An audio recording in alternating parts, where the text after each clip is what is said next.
मैंने अपना पति खोया है, जो इस सदन के माननीय सदस्य थे।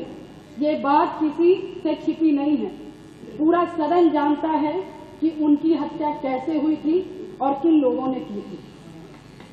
मैं धन्यवाद देना चाहती हूँ माननीय मुख्यमंत्री जी को, जिन्होंने मेरे छुपे हुए उन आंसुओं को देखने का काम किया जो वर्षों में किसी ने देखने का काम नहीं किया। मेरा दुख, मेरा तकलीफ माननीय मुख्यमंत्री जी ने देखने का काम किया और सही मायने में मुझे न्याय दिलाने का और देने का काम किया। माननीय अधिष्ठाता महोदय जी, मुझ जैसे पता नहीं कितने प्रयागराज में पीड़ित परिवार को माननीय मुख्यमंत्री जी ने ऐसे अपराधियों को दंड दे करके उनको न्याय दिलाने का काम किया है। और कल शायद मेरी प्रयागराज की जनता मुझे सुनेगी तो वो लोग भी माननीय मुख्यमंत्री जी को धन्यवाद देने का काम करेंगे पुनः दोबारा। और माननीय अध्यक्ष जी, मेरे जैसे पता नहीं कितने महिलाओं की सिंदूर को मिटाया गया, पता नहीं कितने माताओं की गोदी सूनी कर दी गई। मैं धन्यवाद देना चाहती हूँ ऐसे मुख्यमंत्री जी का, जिन्होंने जीरो टॉलरेंस ला करके पॉलिसी को ला करके अपना करके अपराध और माफिया अतीक अहमद जैसे अपराधियों को मट्टी में मिलाने का काम किया। आज प्रयागराज अधिष्ठाता महोदय जी, आज प्रयागराज ही नहीं अपितु पूरा उत्तर प्रदेश की जनता आज माननीय मुख्यमंत्री जी के तरफ विश्वास की नजर से देखता है कि कोई भी प्रदेश का कोई भी माफिया या भू माफिया हमारे भाई की तरफ, हमारी महिलाओं की तरफ, हमारी बहनों की तरफ बुरी नजर से उठा के देखने का काम करेगा तो उस हर अपराधी को मिट्टी में मिलाने का काम किया जाए।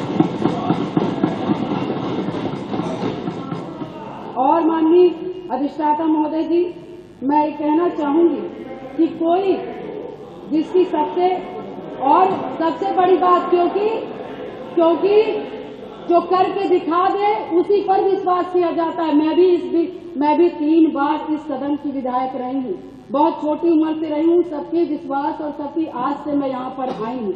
उसी आशा और विश्वास को जब भी मुझे किसी ने दिलाया है तो मैं उसके साथ खड़ी रही हूँ। मैं कहना चाहूंगी कि इसकी सबसे बड़ी नजीर प्रयागराज में आपने हत्याकांड में देखा होगा, जिस तरह से जिसमें मेरे पति की हत्या हुई थी और जिस घटना को पूरा प्रदेश जानता है। मैं माननीय मुख्यमंत्री जी के आने के बाद मुझे न्याय मिला। मेरे पति के हत्यारे अतीक अहमद को माननीय मुख्यमंत्री जी ने मिट्टी में मिलाने का काम किया। मैं उनके इस जीरो टॉलरेंस पॉलिसी का समर्थन करती हूँ और मुझे लगता है कि इस बात को मैं नहीं कहना चाहती थी, क्योंकि मैंने आज तक चाहे सदन हो, चाहे सड़क हो और चाहे मेरा घर हो, चाहे परिवार हो, मैं विधायक बनी मगर मैंने बहुत ही शालीनता से अपना परिवार, अपना समाज और सदन की मैंने हमेशा गरिमा बनाए रखी। मैंने कभी भी किसी का अपमान नहीं किया। मगर मैं विधायक से पहले मैं 9 दिन की ब्याहता थी। मेरी माँ तो 9 दिन की शादी हुई थी और मैं वहाँ उस ससुराल में मैं विधायक बनने नहीं गई थी। मैं सिर्फ उस घर का रोटी बनाने के लिए गई थी, अपना परिवार बसाने गई थी। मैं विधायक नहीं बनने गई थी। मगर जब मेरे साथ घटना हुआ तो मैंने न्याय के लिए अपना आवाज खोला, अपने अधिकारों को मांगने का काम किया और जो कि मुझे जिस तरह से मुझे सही लगा, मैंने कभी जनता को अपना परिवार समझा, कभी आप सभी माननीय सदस्य को अपना भाई बंधु समझा और आप ही लोग से, सभी लोग से मुझे ताकत मिली। और मुझे लगता है कि प्रयागराज में जो कोई नहीं सोचता था, मैं मिसाल हूँ उन सभी लोगों का, जो कि मैं बहुत गरीब परिवार से, दोनों ससुराल और मैके दोनों परिवार से, बहुत गरीब परिवार से आती हूँ। न मेरे पास पैसा था, न गाड़ी था, न व्यवस्थाएं थी, न घर में कोई एक आदमी था। मगर धन्य शहर पश्चिमी की जनता ने जिस पे मुझे विश्वास करके मुझे चुनाव लड़ने का काम किया और अपने पैसे से चुनाव लड़ने का काम किया और उन्होंने लड़वाने का काम उसी आस्था विश्वास के साथ सन 2005 से मैं कमर कस के, मैंने शायद अपनी नहीं थी, अपने पति की, मुझे तो पता ही नहीं था कि कौन क्या है, मगर मैंने जब जाना कि इससे कोई लड़ने के लिए तैयार नहीं है अतीक ऐसे माफियाओं से, तो मैंने लड़ने की ठानी, क्योंकि मुझे बस एक चीज लगा कि आज मैं डर जाऊंगी जिनके पति की सारेआम हत्या कर दी गई और उसकी डेड बॉडी नहीं दी गई। ऐसे पता नहीं कैसे नॉर्मल इंसान जो छोटे छोटे समाज के लोग होंगे, पता नहीं हजार राजू पाल जी की हत्याएं हो जाएंगी और हम जैसी लड़कियां गूंगी बहरी घर में बैठ जाएंगी।